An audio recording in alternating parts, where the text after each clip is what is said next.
Por ele, para ele são todas as coisas,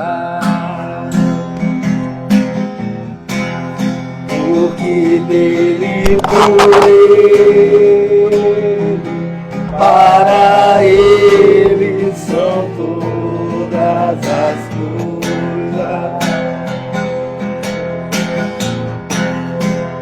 Que dele, por ele, para ele são todas as coisas. Feche seus olhos, curva sua cabeça. Que dele, por ele, para ele são todas as coisas.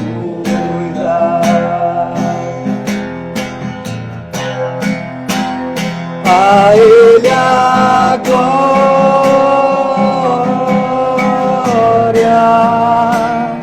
a ele a glória,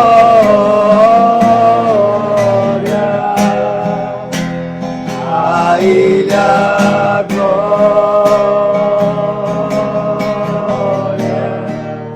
pra sempre, amém. Toda glória, a ele a glória, a ele a glória, a ele a glória, pra sempre, amém.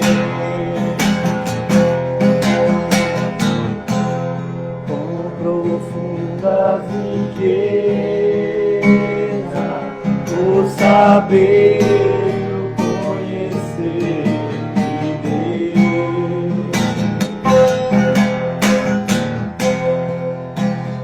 quão insondável seus juízos e seus caminhos, com profundas riquezas. Profundas riquezas do saber conhecer Deus,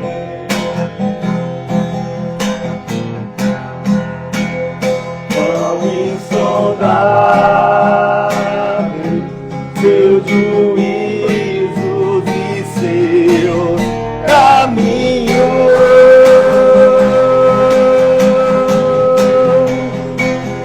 A ele a glória, a ele a glória, a ele a glória, pra sempre, amém. Toda glória, a ele a glória,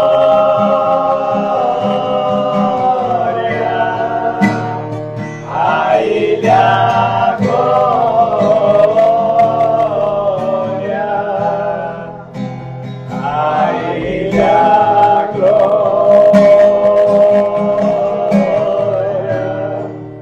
pra sempre, amém. Uma vez, a ele a glória,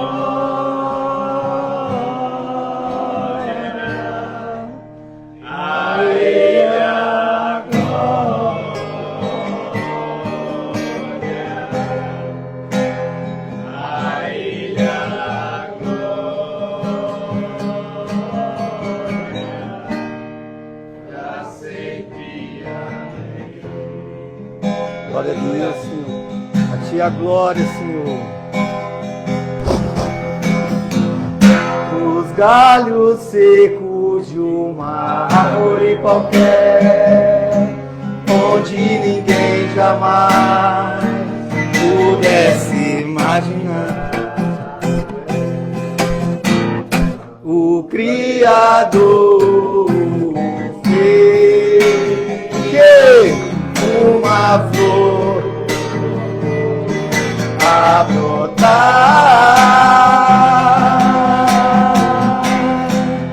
Olhai, olhai, olhai, os lírios crescerão pelos campos. E o Senhor, Ele é o nosso Deus, nos tem alimentado para nossa alegria, para nossa alegria, para nossa alegria da graça, para nossa alegria, para nossa alegria.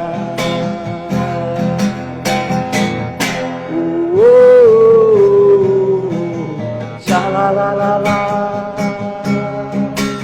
xalalalala.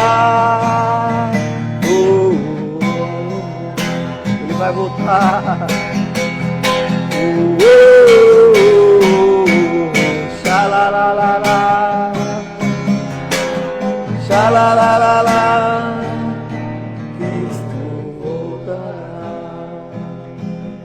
Aleluia, aleluia. Pode se sentar.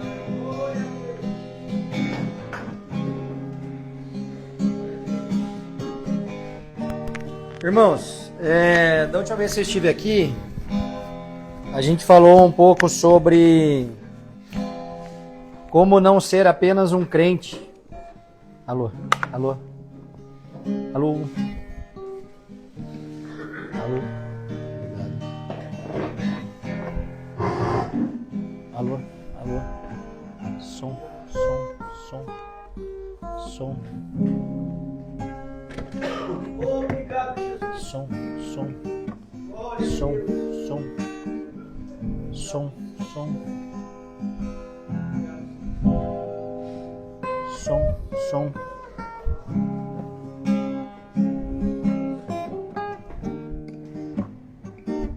Som, som. Aí. Eu vou usar o microfone, irmãos, que à noite eu vou pregar de novo e aí eu fico forçando a voz e fico sem voz depois. Tá bom assim o som? Tá. Tá alto? Tá bom? A última vez que eu estive aqui, a gente falou sobre como ser um discípulo de Jesus e não apenas um crente. Vocês estão lembrados? E hoje eu queria trazer uma palavra para vocês de algo que Deus tem me incomodado e como que eu geralmente monto as ministrações que eu faço onde eu sou convidado. Geralmente eu acordo com um versículo na cabeça. Não sei se acontece com vocês, mas à medida que a gente vai lendo a Bíblia, tem alguns textos que parece que ficam mais vivos para nós. E eu entendo de Deus que quando eu acordo com algum versículo em mente, que eu devo explorar um pouco mais ele. E tem um livro na Bíblia, que é o livro de Salmos, que eu não tenho o hábito de ler. Não é um livro que eu costumo estudar. Eu acabo lendo porque faz parte do meu programa de leitura. Eu leio a Bíblia no aplicativo e eu coloco um plano de leitura onde eu consigo ler a Bíblia toda a cada 6 meses. Vocês já viram esse aplicativo? Ele vai te dando um programa de leitura que, se você cumprir, a cada 6 meses você lê a Bíblia inteira.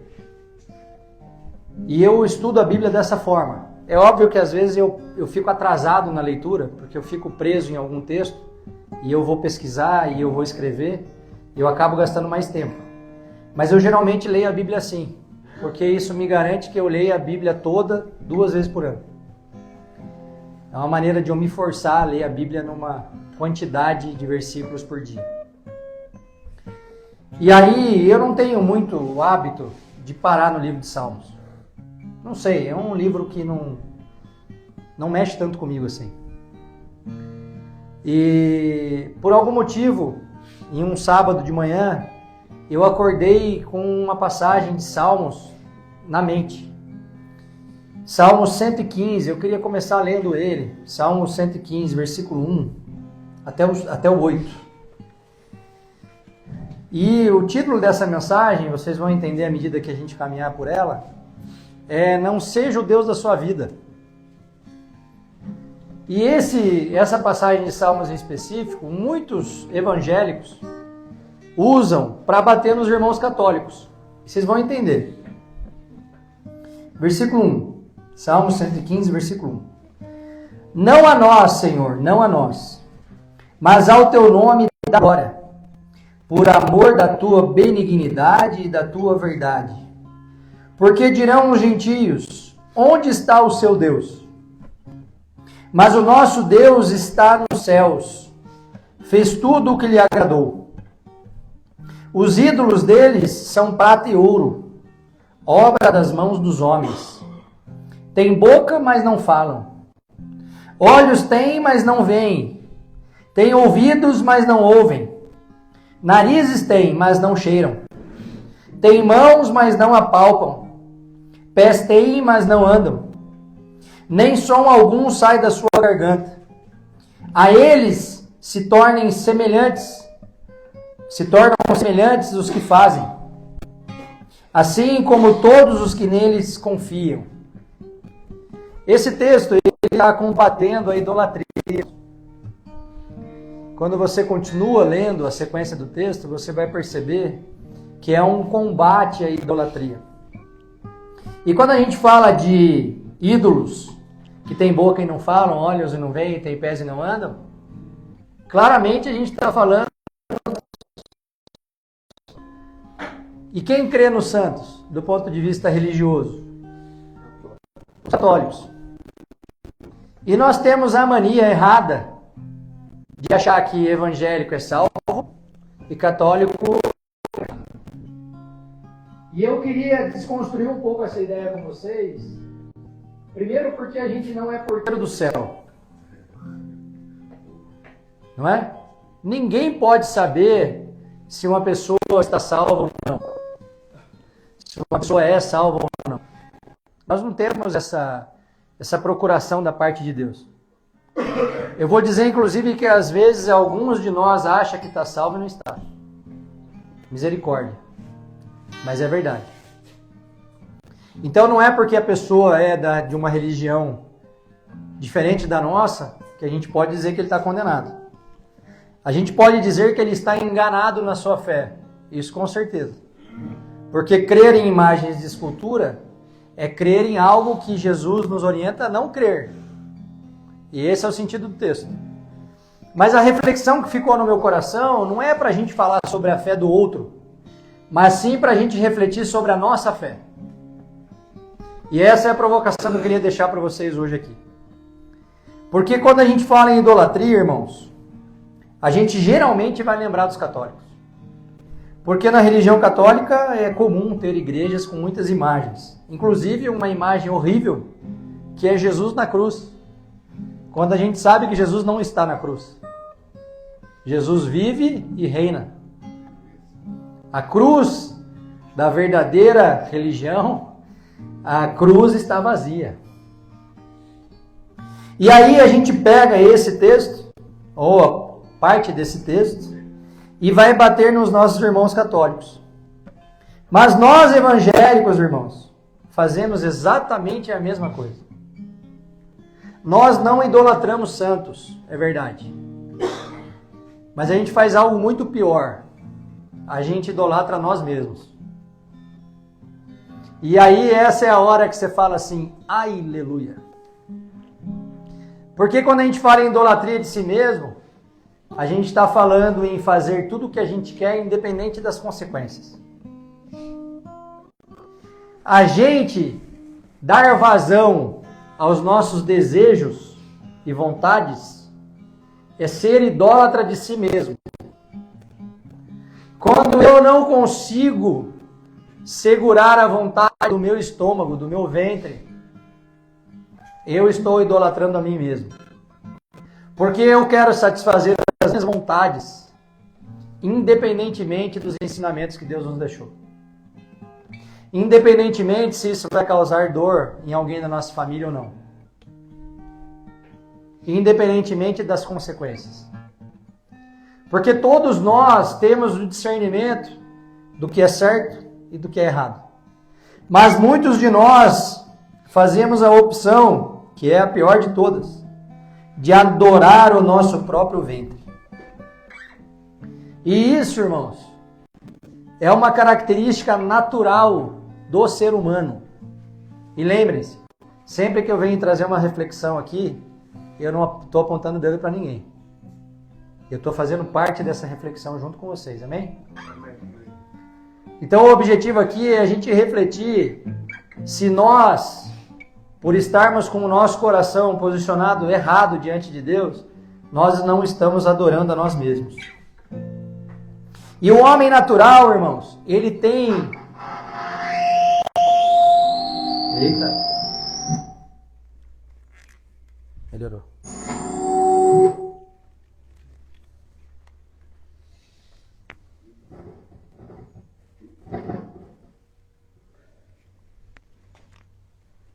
Vamos ver se agora vai. Alô? Alô? Oi?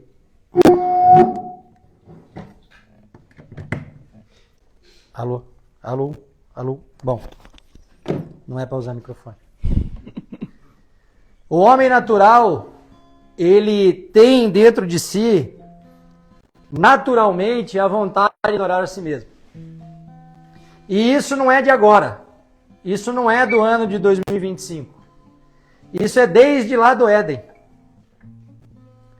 Porque quando a serpente fez a proposta para Eva, irmãos, e Eva fez a proposta para Adão e Adão comeu do fruto proibido, o que Adão queria na realidade? Queria ser com Deus. É ou não é? Vamos ler o texto? Gênesis 3:5 diz assim: porque Deus sabe que no dia em que dele comerdes do fruto, se abrirão os vossos olhos e sereis como Deus, sabendo o bem e o mal. E viu a mulher que aquela árvore era boa para se comer e agradável aos olhos, a árvore desejável. Agora para aí. Todos os nossos pecados são agradáveis aos olhos. Sim ou sim? Sim.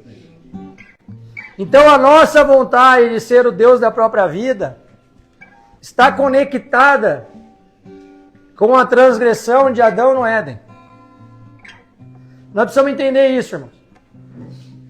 Nós não somos criados com um desvio de caráter. Mas nós herdamos um desvio de caráter de Adão. Quando Adão desobedeceu, o mal entrou no mundo e aquele plano perfeito de Deus foi por água abaixo. Obrigado, irmão. Aquele plano que Deus tinha para a humanidade, sem pecado, sem dor, sem essas mazelas todas que a gente enfrenta, foi por água abaixo. Uma escolha que a gente herdou as consequências e agora a gente tem uma tendência de fazer como Adão fez lá no Éden. Não em relação a uma fruta, mas em relação a tudo aquilo que Deus recrimina, irmãos. A nossa tendência natural é para o caminho mau. E se eu me posiciono como o Deus da minha vida e olho tudo aquilo que é agradável aos olhos, e olha o que o texto fala, a árvore desejável. E aí a gente pode trazer para a nossa realidade e falar o copo de cerveja desejável, a mulher do vizinho desejável, a cocaína desejável. Pode ou não pode? Nós herdamos essa consequência dessa má escolha de Adão. E aí o texto continua. Ele então tomou do seu fruto e comeu. E deu também, ela então tomou do seu fruto e comeu. E deu também a seu marido, e ele comeu com ela. O que eu quero chamar a atenção aqui? Quando que o mal entrou no mundo foi quando Eva comeu o fruto? Não. Foi quando Adão comeu o fruto. Porque desde sempre o homem é a liderança. Então nós, que fomos criados por Deus como homens, temos uma responsabilidade adicional. Porque quando a gente desobedece a Deus, todo o nosso entorno, toda a nossa família paga. E isso é muito sério, nós precisamos ficar atentos a isso. Nesse versículo que eu acabei de ler, a serpente distorce a verdade sobre a morte. E nós, por nós mesmos, na nossa vontade, distorcemos a verdade sobre a vida. E aí eu queria explicar um pouco sobre isso com vocês, para vocês. Por que a gente distorce a verdade sobre a vida? Se eu perguntar isoladamente, não precisa responder, para cada um de vocês, cada um vai ter uma ideia do que é viver bem. Uns vão dizer que é dinheiro, outros vão dizer que é família, outros vão dizer que é fazer tudo o que quer. É ou não é? Cada um vai ter uma ideia diferente. Outros vão dizer, já regenerados, que é viver longe dos vícios, voltar para casa. Cada um tem uma ideia da vida. Mas qual que era o plano da vida de Deus para nós, para os seus filhos? Qual que era? Para a gente fazer o bem, tem até um ditado, fazer o bem sem olhar a quem? Nós fomos criados para ser da mesma essência de Jesus. O problema é que a gente, em função da consequência desse pecado lá no Éden, criamos uma distorção do que é viver. E nós achamos que viver é ficar de olho no fruto agradável. E aí talvez você esteja pensando no seu pecado aí na sua cabeça. A verdade é que a gente precisa, irmãos, entender que o mundo não gira ao nosso redor. Nós não estamos nesse mundo para satisfazer as nossas vontades egoístas. Deus não é um Deus que derrama a bênção para satisfazer aquilo que a gente quer. Deus é um Deus que derrama bênçãos quando a gente entende o nosso lugar, a nossa identidade. Por isso que é muito importante eu entender aonde eu me encaixo no plano de Deus. Deus tem um plano. Deus quer alcançar o maior número de pessoas na humanidade. Salvar o maior número de pessoas do inferno.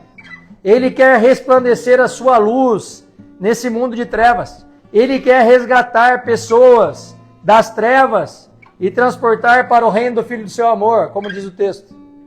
Esse é o plano de Deus, que nós sejamos de fato cristãos. E o que é cristão, irmão? No significado da palavra é pequeno Cristo. E como eu posso ser um pequeno Cristo se eu estou vivendo pelo fruto agradável? Vocês estão entendendo isso? E aí na sequência do texto, lá já no versículo 12, ele diz assim: o Senhor se lembrou de nós. Ele nos abençoará. Abençoará a casa de Israel. Eu já falei aqui algumas vezes, quero repetir. Todas as vezes que vocês lerem Israel na Bíblia, é o povo escolhido, é o povo de Deus. Se a gente trouxer para a nossa realidade, a gente é o Israel de Deus. Amém, irmão? Amém. Ele nos abençoará, abençoará a casa de Israel. Abençoará a casa de Arão. Abençoará os que temem ao Senhor, tanto pequenos como grandes. Então, qual que é um atributo daquele que é abençoado por Deus? É aquele que o teme. Se eu não temo a Deus, eu não posso ser abençoado por Ele. Você está entendendo isso? Eu não mudo o meu comportamento. Eu não deixo de viver pelo fruto agradável, porque eu estou em busca de uma bênção. Mas quando eu me posiciono na identidade de filho, nesse lugar que Deus me criou para ocupar, para cumprir o plano que é dele para a humanidade, eu começo a ser abençoado. Pergunta para mim como é que eu sei. Aconteceu comigo. E olha, eu não estou querendo dar aqui aula de teologia para vocês. Eu nem tenho essa capacidade. O que eu estou querendo chamar a atenção de vocês é, quando eu entendo a minha identidade em Cristo, e eu me posiciono no lugar que Ele me criou para ocupar, todas as coisas vão cooperar para o meu bem. Está lá em Romanos 8:28, depois você vai ler. Tudo coopera para o bem daqueles que amam a Deus e seguem segundo o seu propósito. O propósito não é nosso, irmão. O propósito é de Deus. Então, se eu quero ser abençoado, eu tenho que me posicionar no lugar que Deus quer. E eu não estou falando de tranquilidade, irmão. As lutas vão vir. Eu estou desde o final de 2023 fazendo algo que Deus mandou fazer. E na minha vida empresarial as coisas só pioraram. E aí vocês podem estar pensando assim, pô, mas que cooperar é esse? E eu não lembro de uma fase tão boa do meu casamento. Eu não lembro de uma fase tão boa com os meus filhos. Eu não lembro de sono tão bom que eu tenho tido. Não perdi sono nenhum dia sequer por conta de problemas na empresa. Porque eu estou me posicionando no centro da vontade de Deus. O resto é resto. Quando Deus fala que a gente deve buscar, em primeiro lugar, as coisas do alto e a sua justiça, e então todas as outras coisas serão acrescentadas, Ele está falando sobre isso. Não é riqueza, não é prosperidade, mas é uma paz de espírito que só Ele é capaz de dar. Não importa se está bom ou se está ruim. É sobre isso que Ele está falando. Olha, não vai te faltar nada. Você não vai faltar nada. Não vai ter falta de nada. Por quê? Porque você me tem. Se nós temos a Cristo, nós não sentiremos falta de nada, irmãos. E aí ele continua, versículo 14. O Senhor vos aumentará cada vez mais, a vós e a vossos filhos. Sois benditos do Senhor, que fez os céus e a terra. Os céus são os céus do Senhor, mas a terra a deu aos filhos dos homens. De quem é a terra, irmãos? É nossa. Os mortos não louvam ao Senhor, nem os que descem ao silêncio. Mas nós bendiremos ao Senhor desde agora e para sempre. Louvai ao Senhor. A terra, irmãos, foi nos dada, como diz o texto, para nós. Caminho as coisas do alto e dominar sobre a terra e sobre as coisas da terra. Esse é o poder que Deus nos deu. Qual é o nosso problema? A gente fica buscando as coisas da terra e ao invés de a gente dominar sobre coisas, a gente quer dominar sobre pessoas. É muito comum isso. Inclusive no meio religioso, dentro da igreja. Vocês conhecem histórias de pastores que a ovelha, o rebanho que é do Senhor, não é do pastor. O cara vai para Ubatuba, ele tem que perguntar ao pastor se ele pode ir. Isso não existe, irmão. Esse tipo de liderança não existe. A liderança do pastor sobre o rebanho de Deus é a liderança espiritual, é a orientação, é o aconselhamento, é o acolhimento, é a palavra de sabedoria. Então nós precisamos, irmãos, entender o nosso chamado. E quando nós somos chamados por Deus, nós devemos honrá-lo.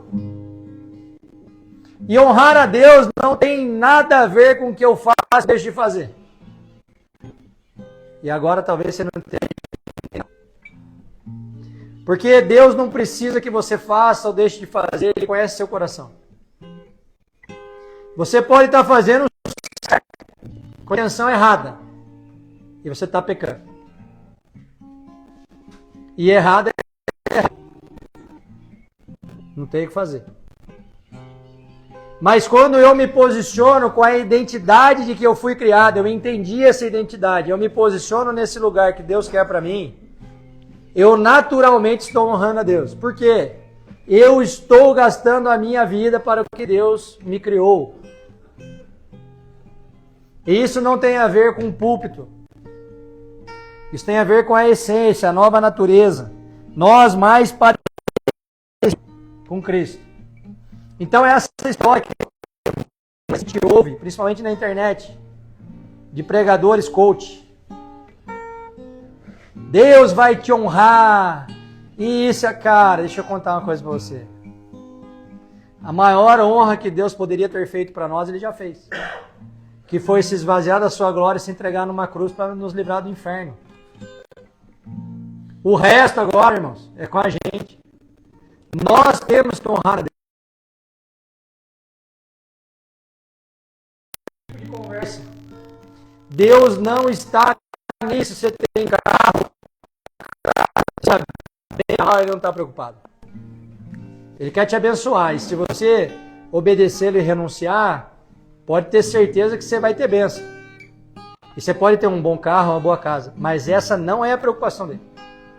O que Deus quer saber é se a gente está mais próximo da identidade de Jesus ou mais distante da identidade de Jesus. E enquanto a gente anda, a gente caminha para esse lugar do centro da sua vontade, Ele vai construindo em nós o caráter de Cristo. Conversava com o Paulinho ali fora, antes da gente começar aqui. Todas as dificuldades que eu enfrento empresarialmente hoje, eu vejo a mão de Deus. Forjando o meu caráter em meio à dificuldade. Ele está me provando em relação a algo. Será que eu vou romper algum princípio para querer sair desse lugar de maneira a conseguir um atalho? Será que eu vou romper algum princípio para correr menos risco de enfrentar uma crise mais grave na empresa? E quando a gente tem a nossa identidade em Cristo, irmãos, a gente consegue perceber os movimentos de Deus. Pro bom e pro bom. Porque os movimentos de Deus nunca são pro mal. Mesmo que a situação seja difícil. Acredite, aquilo que não te mata é um ditado, mas é verdadeiro. Fortalece. Então, se você está passando por um momento difícil, que você muitas vezes não entende, ora que Deus vai falar com você. Nós somos chamados por Deus para honrá-lo com uma vida de renúncias. A igreja fraudulenta prega Cristo, que tem que te honrar. E a verdade do evangelho é: o menor é maior, o fraco que é forte, aquele que chora que é feliz. A lógica de Deus é totalmente contrária à lógica do mundo. Por isso que entender a identidade em Cristo é tão importante, irmãos. Mateus 16, 21. Acompanha aí se você tiver a Bíblia. Desde então, começou Jesus a mostrar a seus discípulos que convinha ir a Jerusalém e padecer muitas coisas dos anciãos e dos principais sacerdotes. Jesus já sabia, ele veio para isso. Veio ou não? Dos principais sacerdotes e dos escribas. E ser morto. E ressuscitar ao terceiro dia. E aqui entra um diálogo que eu acho dos mais interessantes na Bíblia. Versículo 22. E Pedro, tomando-o de parte, vocês conhecem o apóstolo Pedro, começou a repreendê-lo, dizendo: Senhor, tem compaixão de ti.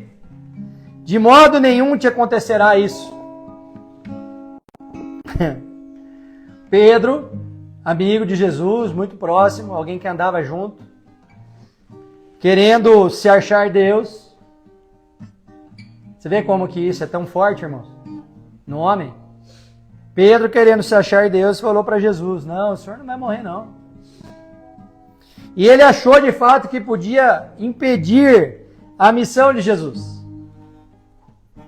E aqui tem um ensinamento maravilhoso para nós. Porque na sequência do texto, presta atenção, versículo 23, ele diz assim: ele, né, Jesus, porém voltando-se, disse a Pedro: para trás de mim, Satanás. Que me serves de escândalo, porque não compreendes as coisas que são de Deus, mas só as coisas que são dos homens. Jesus chamou de Satanás um amigo que queria afastá-lo do seu propósito. E chamou de amigo Judas, que o levou para a cruz, irmãos. Então deixa eu dar uma mensagem para você nessa tarde. Amigo de verdade é aquele que te chama para ir para a cruz. O amigo que quiser te tirar do caminho da cruz está impedindo o seu propósito. Porque toda a essência do Evangelho é menos eu e mais de Cristo. Menos eu e mais de Cristo. Se você quiser analisar a vida espiritual de uma pessoa, você consegue claramente analisar. É a quantidade de renúncia que ela faz em amor de Cristo. Se você olha uma pessoa que não renuncia a nada em favor de Cristo, ele pode até ser alguém que acredita em Jesus, mas ele não é um discípulo. E foi a palavra da última vez que eu estive aqui. O que Deus quer para nós não é só que nós sejamos salvos. Ele quer que a gente seja alguém que manifeste a sua luz por aí. Nós somos chamados para isso. Nós somos salvos para sermos instrumentos de salvação na vida do outro. E aí, você precisa analisar as suas amizades. As suas amizades querem te distanciar do seu propósito? Ou querem colaborar com o seu propósito?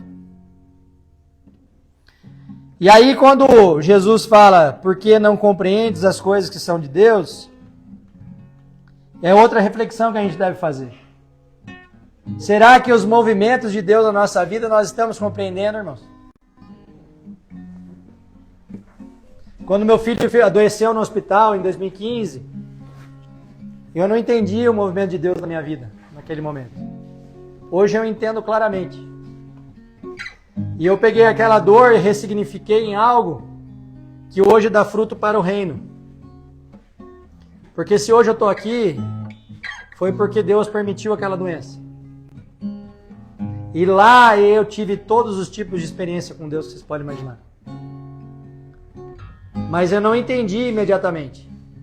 E se eu não tivesse encontrado a minha identidade em Cristo e me posicionado no lugar que Ele criou para eu estar, eu não tinha ressignificado aquele período difícil que eu passei.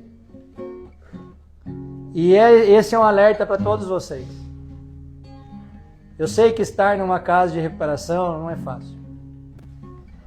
Eu sei que estar afastado da família não é fácil. Eu sei que estar convivendo com pessoas que você não tem a mínima afinidade, eu sei que não é fácil. Às vezes você nem gosta do seu colega de quarto. Mas se você pegar todo esse período difícil que você está passando aqui, achar a sua identidade em Cristo e transformar isso em instrumento para chegar onde Cristo quer que você chegue, aí você transformou uma caminhada difícil num propósito. E a gente deve refletir por isso. A gente precisa fazer essa reflexão. Por que é que Deus permitiu eu estar numa casa de recuperação? Por que é que Deus permitiu eu estar na Proada especificamente, sendo que tem mais 10 casas de recuperação? Por que é que Deus permitiu eu ter como colega de quarto esse cara que eu nem gosto?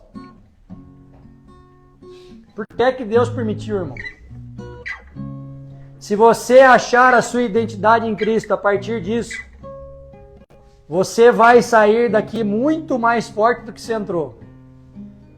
Falei mais cedo, porque aquilo que não te mata, grava isso no seu coração.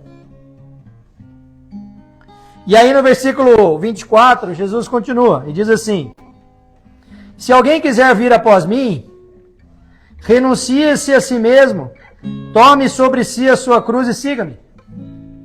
Porque aquele que quiser salvar a sua vida, perdê-la-á. E quem quiser perder a sua vida por amor de mim, achá-la-á.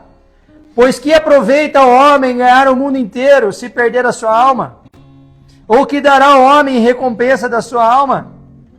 Porque o Filho do Homem virá na glória de seu Pai com os seus anjos, E então dará a cada um segundo as suas obras. E aí fica aqui numa discussão muitas vezes infantil, isso é comum nas igrejas, sobre salvação. Mas ninguém é salvo por obras, é claro que não. A gente é salvo porque Jesus voluntariamente se entregou na cruz para nos livrar da condenação eterna. Nós somos lavados pelo sangue do Cordeiro perfeito e somos libertos da condenação. Mas se eu me digo em Jesus, me digo alguém que crê em Jesus, digo que eu fui lavado por esse sangue, é natural, é um fruto da salvação que eu manifeste boas obras.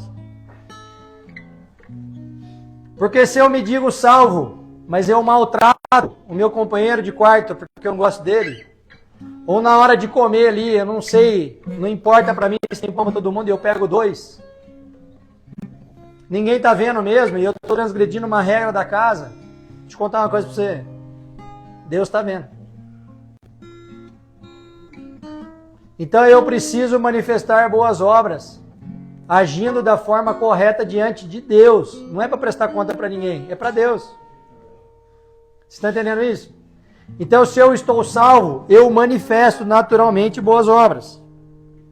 Não existe a vida em Cristo. Não existe alguém salvo que não manifesta boas obras. Simples assim. Efésios 2,8 diz assim: porque pela graça sois salvos, por meio da fé, e isto não vem de vós, é dom de Deus. Porque somos feitura sua, presta atenção nessa parte do texto, criados em Cristo Jesus para as boas obras, as quais Deus preparou para que andássemos nelas. Deus preparou o caminho que nós devemos andar. E é a salvação que Ele permitiu na minha vida, que me capacita a viver uma vida com propósito. Porque se eu não encontrar o meu propósito, a minha identidade em Cristo, irmãos, eu não vou conseguir praticar boas obras. Muito menos eu serei verdadeiramente regenerado. Porque a minha carne grita. Eu preciso o tempo todo escolher por Jesus, irmão. Não é uma vez só. O tempo todo nas situações da vida, a gente precisa escolher por Jesus. Numa discussão de trânsito, numa discussão com a esposa, numa correção com os filhos, numa situação numa casa de recuperação, no meu trabalho. Todos os dias eu preciso escolher por Jesus.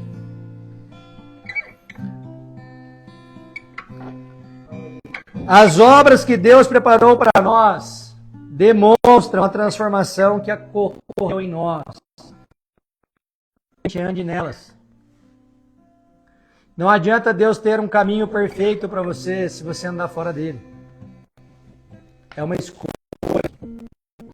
O benefício do Evangelho na nossa vida não pode e não deve parar em nós. Por isso que a palavra de Deus diz que nós somos sal da terra e luz do mundo. Porque nós entendemos a verdade, recebemos o Espírito Santo e nós o representamos, irmãos. É uma coisa que eu sempre falo, eu quero repetir. Se você ainda não entendeu o seu propósito específico, exercite o propósito que é geral da igreja. Qual que é o propósito geral da igreja? É manifestar Cristo. Eu não sei o meu chamado. Eu não sei se eu vou ser um ministro de louvor. Eu não sei se eu vou ser um missionário. Eu não sei se eu vou ser um pastor igual o Paulinho. Eu não sei. Mas eu recebi a Cristo. E agora eu manifesto o quê? Cristo na vida das pessoas. É isso, irmão. Eu sou um pequeno Cristo. E isso não tem a ver com maneira de andar, maneira de falar, maneira de se vestir, passar por alguém e falar a paz do Senhor. Não é isso. É coração transformado. Eu conheço homens de Deus que são evangelistas. Todo lugar que o cara chega, ele fala do amor de Cristo. E eu conheço homens de Deus que nem abrem a boca. Você acha até que o cara é mudo. mas ele está atuando nos bastidores. Ele está doando alimento para quem precisa. Ele está ajudando a carregar a cadeira na igreja. Ele é um cara envolvido na obra de Deus. É um cara que cuida bem da família. Ama a esposa como Jesus amou a igreja. É um cara que cumpre o que Deus mandou. E as ordenanças de Deus para nós, irmãos, são relativamente simples. Andar como Jesus andou. É isso. É a gente ter de fato um coração obediente. Jesus deu para nós o maior ensinamento de obediência. Ele suou sangue de aflição, de pensar no que ele ia passar. Vocês lembram dessa passagem? E ele desistiu.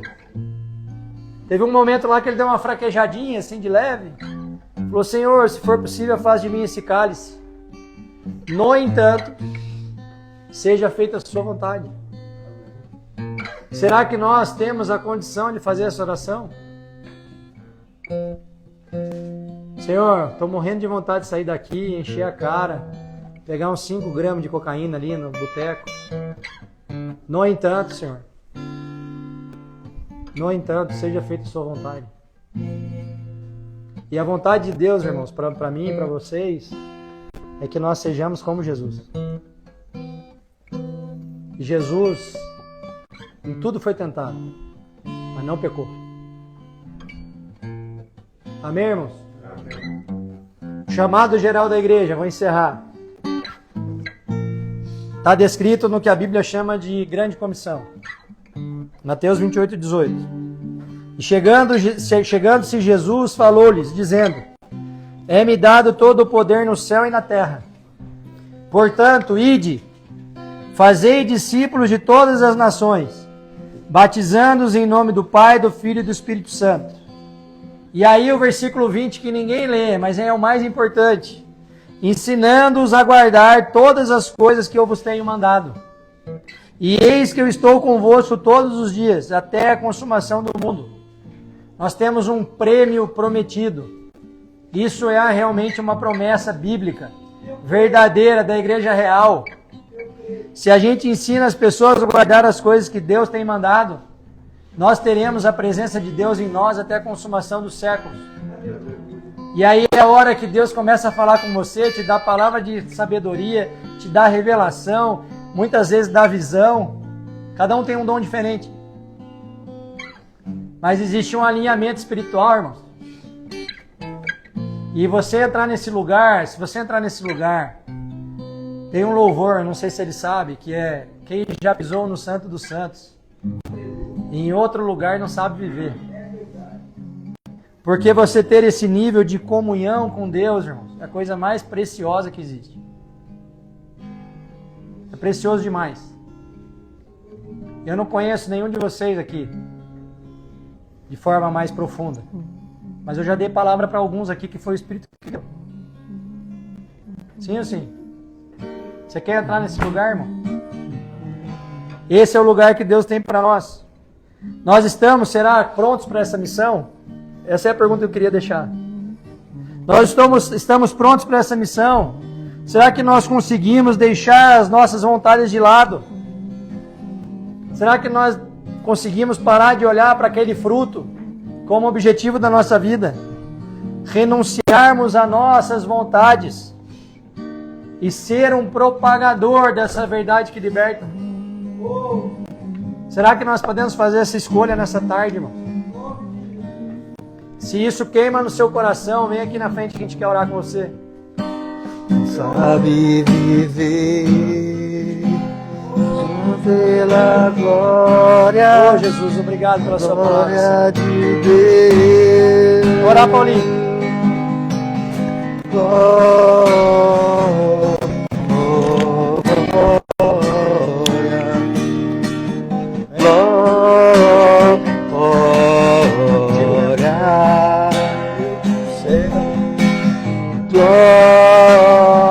Senhor Deus Pai Todo-Poderoso, Senhor grande, altíssimo, Deus Pai Todo-Poderoso, apresentamos a vida dos teus escolhidos, dos teus filhos amados, ó Pai.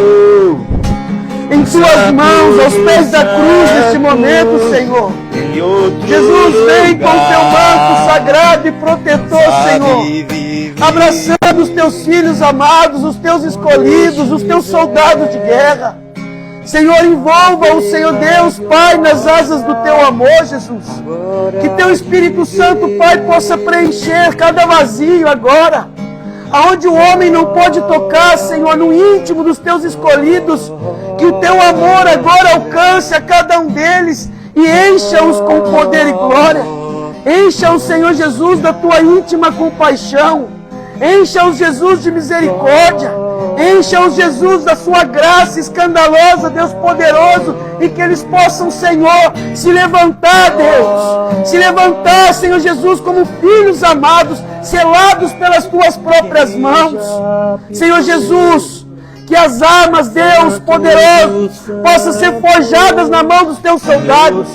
Que as enxadas possam ser, Senhor, transformadas nas espadas de guerra. Que as foices, Senhor, sejam transformadas nas lanças celestiais.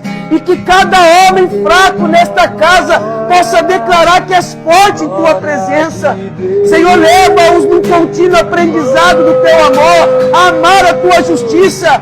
Libere sobre a vida dos teus escolhidos um óleo sobrenatural de alegria, fortificando-os dos pés ao alto da cabeça, em corpo, alma e espírito.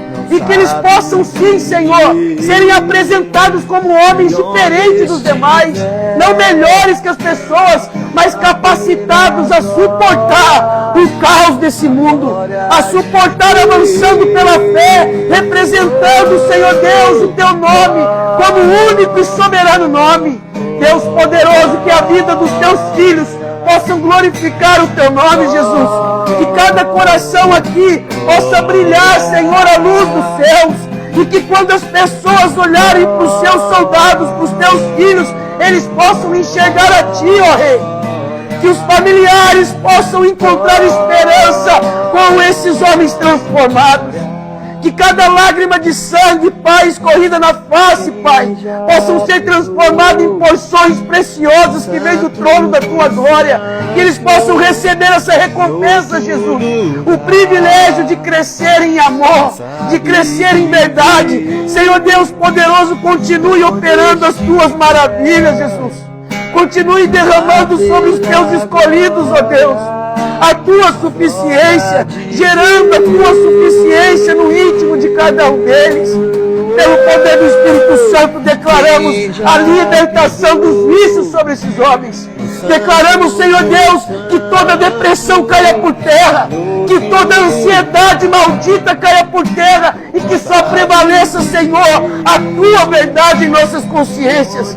Assim eu oro, Deus, em favor aos meus irmãos, em favor às nossas vidas, no nome do Pai, no nome do Filho e do Espírito Santo. Amém. Oh,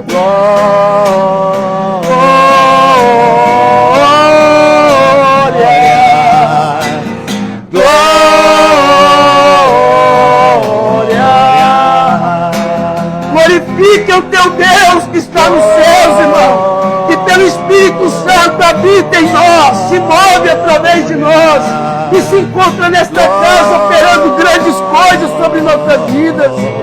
Creia, porque crendo nessa verdade, contemplamos a glória do Altíssimo se manifestando em nossas vidas. Creia, irmão, em nome de Jesus, porque há algo poderoso sendo despejado sobre nossas vidas, direto do trono de Deus. Os céus está aberto em favor a nós. E tudo isso é por Jesus Cristo. Obrigado, Deus, por tudo isso. Obrigado, Jesus. Obrigado, Senhor. Aleluia. Glórias a Jesus. Oh, Deus poderoso, Deus vivo, tem de misericórdia de nós, ó Pai. Santo, santo, santo és Tu, Jesus.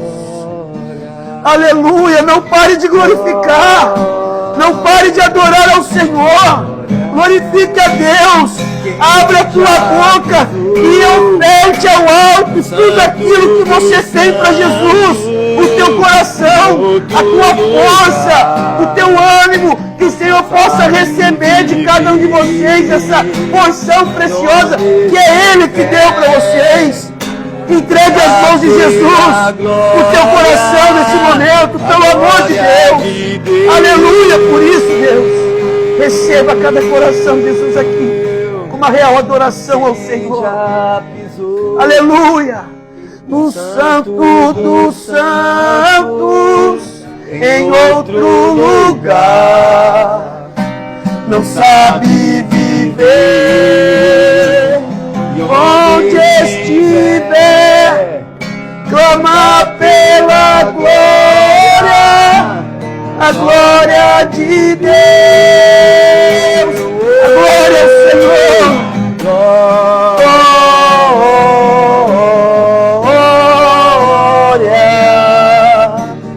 é Deus poderoso. Obrigado, Jesus. Meu Deus.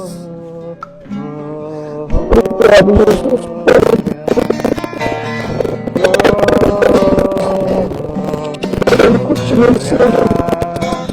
Quem já pisou no Santo dos Santos, em outro lugar, não sabe viver.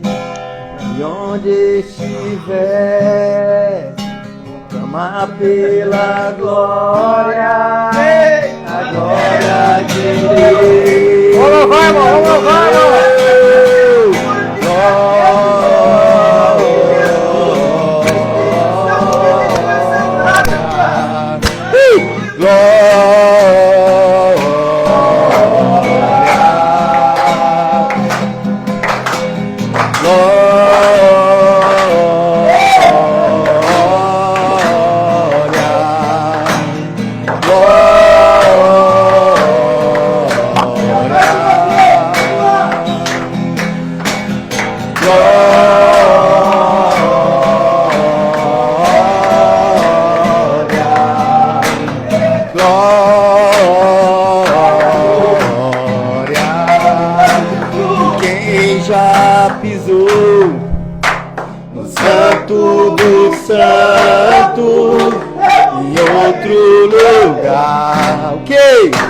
Não sabe viver.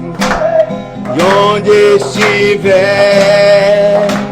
canta pela glória, a glória de Deus.